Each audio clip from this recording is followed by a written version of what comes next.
Hey, what's up, y'all? This is Rodney, and I'm back, and I wanted to go ahead and give my review over the Real Housewives of Salt Lake City. All right, so Coach Shaw fine is outside shoveling the snow. He got an attitude, girl. So Jen come out and offer him, I think, some hot chocolate or something, and a coat, and she tells him basically let the people, I guess, who do the shoveling of the snow, let them do it. And he was like, no. And so she tried to offer him a coat. And he was like, well, I've been out here for 6 hours and ain't nobody offered me no coat. Girl, now listen, that's probably why I ain't got no man. Because I would have looked at him and said, well, you can't go ass outside without a coat. Girl. Now you mad?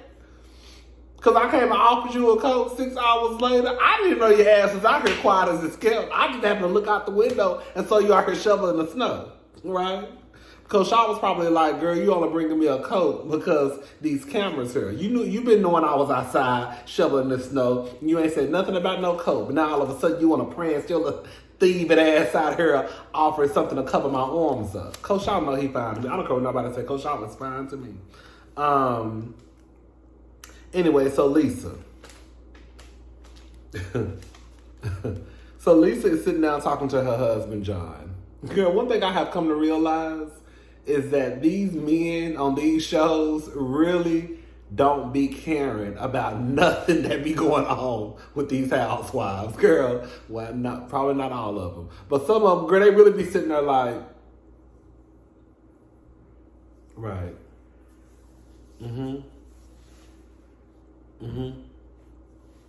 Right. It's like they just be, okay, I'm just gonna listen to her. I'm just gonna listen to her complain. I'm gonna shake my head, right? I'm gonna agree, and then, girl, I just want to be friends with her husband. That's really what it comes down to. These men just want to be cool with each other. They don't want nothing to do with basically the bitch shit, pretty much. Lisa said she was blindsided, blah blah blah. Girl. Lisa, I'm going to go ahead and say it. Lisa is a mean girl to me. I know some people were saying like Crystal from Real Housewives of Beverly Hills was a mean girl. I don't think Crystal is a mean girl. I think that Lisa is a mean girl. I think that Lisa is a mean girl. Girl. Anyways, so Mary, she go see Whitney. Mary fly as hell, baby. Mary got her driver. Baby, she stepped out with her snakeskin boots on. I think she had on a Louis Vuitton jacket. I forgot. Girl, her down. She get out looking all young, So she go in. She give her some cookies. She had made some cookies for him. When I tell y'all I was screaming.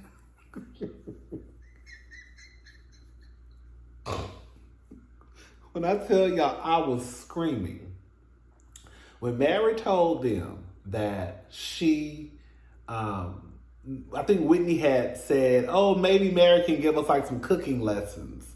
And the kids were like, yay, what about today? And she was like, I would love to, but not today. And then she started telling this story of a church member whose daughter had got into a car wreck and was like thrown from the sunroof, like 30 feet from like I guess a mountain or a cliff or something, and landed on the ground. And the little girl said, so Whitney's daughter said something like, did she live? And then Mary was like, no, but I'm happy to be here. And bitch started dancing when I said, you know what? What is it called? Quirky or quirky? I can't remember. To me, Mary is what I would have wanted like Portia to be. Mary is still smart, right? She ain't slow. She ain't stupid. She ain't delayed, right? She's just like that. Like the white, like she's like I don't know, I can't explain it. But I like Mary. I like the fact that they have this black woman who's kind of like cuckoo, right? But girl, she's not dumb, slow, or delayed. You know, if that makes sense what I'm saying. Anyways, girl. So Whitney is pretty much seeking validation from Lisa. I don't understand it, you know. I mean, not to say that I would seek validation from any of them, but maybe if Lisa was seeking validation, what other white woman? Because maybe if it was Meredith, maybe, because Meredith kind of gives you more of a, they may be all around the same age. I think Whitney is the youngest, of course. But I think that Meredith, Lisa, and them, they may be around the same age, right? But Meredith gives you more of a mature type of white fish, if that makes sense, right? Like, I can see if Lisa said, I can see if Whitney said that I look up to Meredith, but I'm trying to understand what's so special about Lisa that she feels the need to, like, you know, have her validation. Anyway, so Heather's daughter is accepted to college. Heather's very excited that, you know, she's accepted to, I think, her number one college choice. She hasn't received letters from the other. I think she applied to like 6. So she hasn't received, I don't think she has received the letters from the other colleges, but the one that she really wanted to go to, that was the first one she received and she got accepted. Heather is very excited because, you know, her daughter is going to be going away. You know, she's trying to raise her daughters completely different from the way that she was raised. You know, you don't have to go to school here. Go to school out. Leave, go away, have a good time, live your life, make mistakes, have fun, be careful, all that good stuff, right? So anyways, Jen meets up with Brooks and Meredith. Meredith comes also. Now, when they arrive at the restaurant, Jen arrives first, then Brooks and Meredith. And Brooks tells Meredith that, you know, basically, you know, I can talk to her by myself. So Meredith walks over 2 feet to the bar. Girl, I'm not going to stay on this. I'm not going to stay too much on this. At the end of the day, I'm Team Brooks. I mean, Brooks get up on there. Y'all know Brooks is not my favorite person. But in this situation, as it pertains to Jen, I'm Team Brooks and Team Meredith. You know, he might get on my nerve, but I'm not going to throw my sister under the bus like that. You know what I'm saying? We still family. Girl, Brooks probably don't even like niggas. Anyways, but girl, that's still my sister. You know what I'm saying? Because of the rain. We come from the same rainbow, right? But Jen, you're out of line. You're out of line. You've been out of line. You've been out of order, right? I don't understand how somebody that is as old as Jen got to be 50-something or close to it. She's so disconnected and doesn't understand that, girl, your business, your company, your Twitter account, it's almost like, it's like if you work, like you're a manager. If your team is not doing what they're supposed to do, your manager is not going to get in contact with your team. They're going to get in contact with you because you manage them, right? It's whatever's going on. It's like my job. If we doing something wrong on my team, they're not going to get in contact with us. They're going to get in contact with my manager, and then my manager might bring the hammer down on us, but they're not going to say nothing to us. Corporate could come do a whole visit, and they could come meet everybody in my department. They're not going to say nothing to us. They're going to talk to, they're going to talk to my manager, my assistant managers, and then they're going to come talk to us. Jen, girl, that's your account, period. End the conversation, full stop. So whatever was going on, it was your fault. And the simple fact that Jen could not even come to understand that, girl, this is not, oh my God. Somebody is tweeting these things about my friend's son. And my response is, it wasn't me. It wasn't me. It wasn't me. Not, oh my God. I'm not in charge of my Twitter account. However, the person that does run my Twitter account, I will handle it. That should have been the first response. It shouldn't take it shouldn't take from last year up until now for a light bulb to go off in her head and just say, you know what, I'm sorry. I apologize. It will never happen again. I will handle this.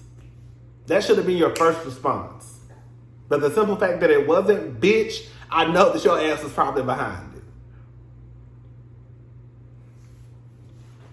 And then it's like instead of Jen using this moment to denounce hatred against Brooks or any LGBTQ, she used it to pretty much be like, bitch, it ain't got nothing to do with me.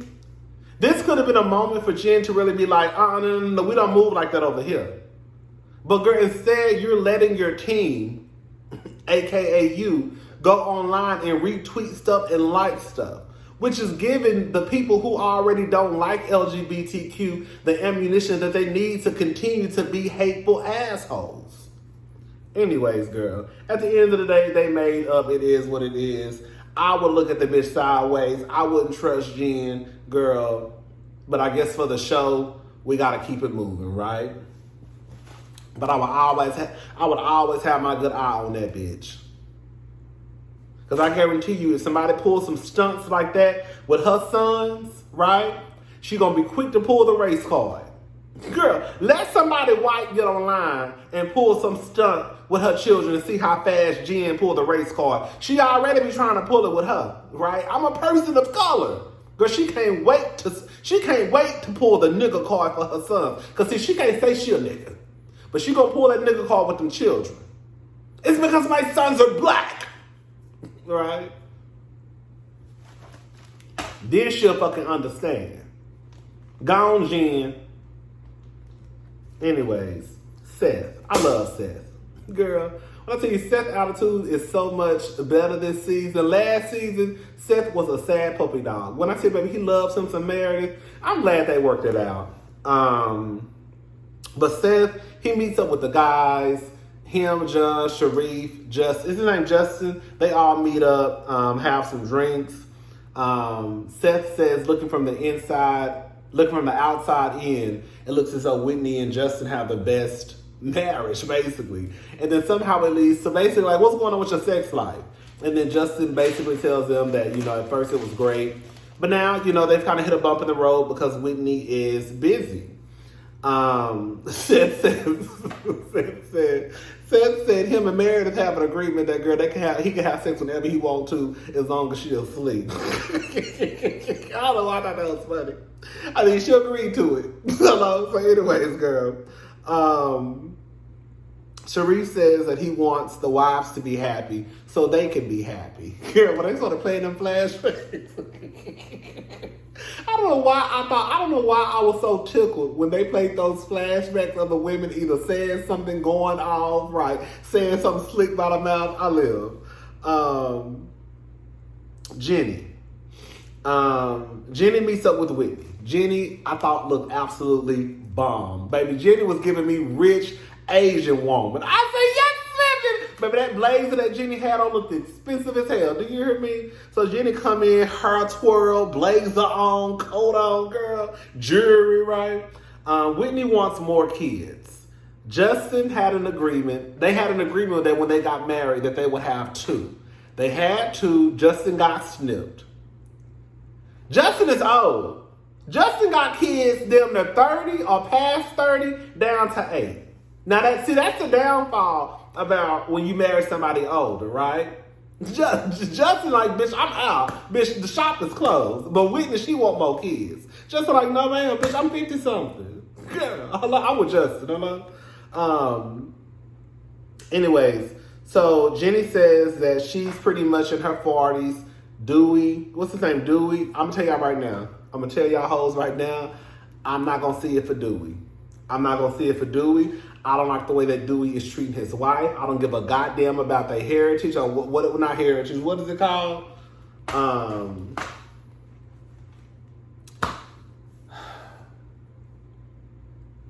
Culture or whatever they do when you can marry. I don't give a damn.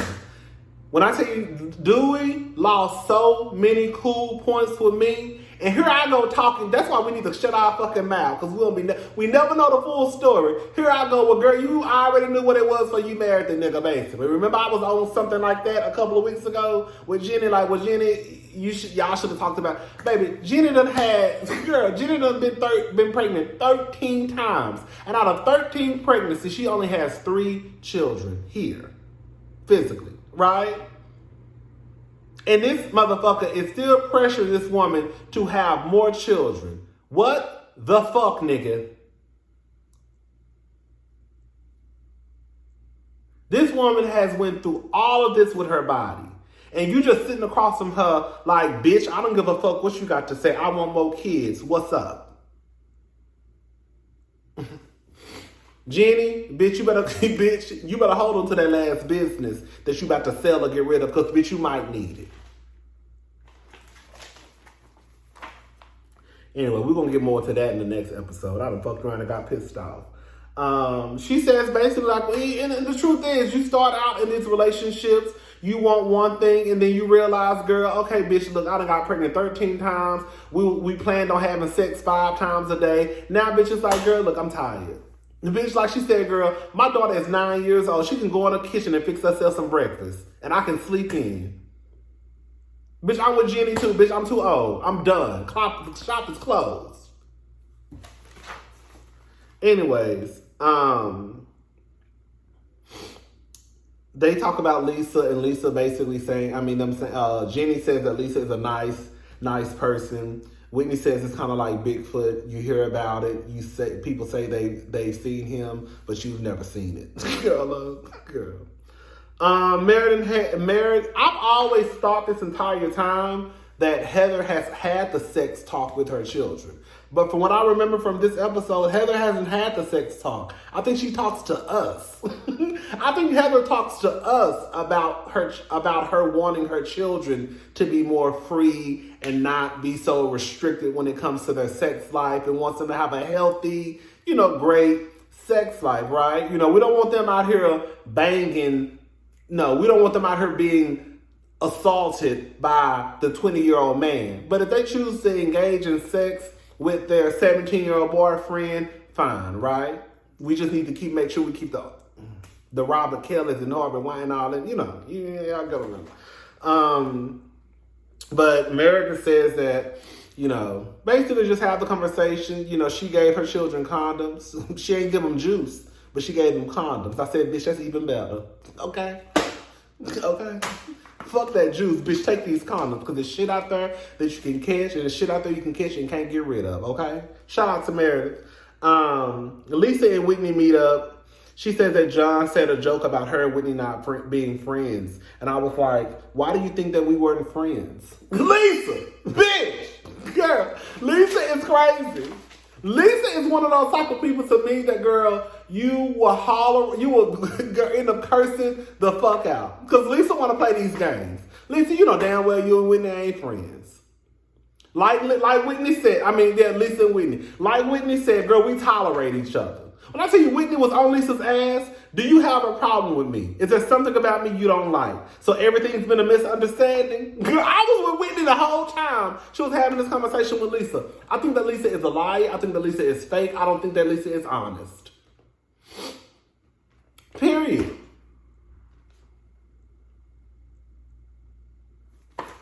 That was pretty much it. And they end the episode with Lisa and Whitney in a restaurant. And that was it. All right, y'all. I'll talk to y'all later. Bye.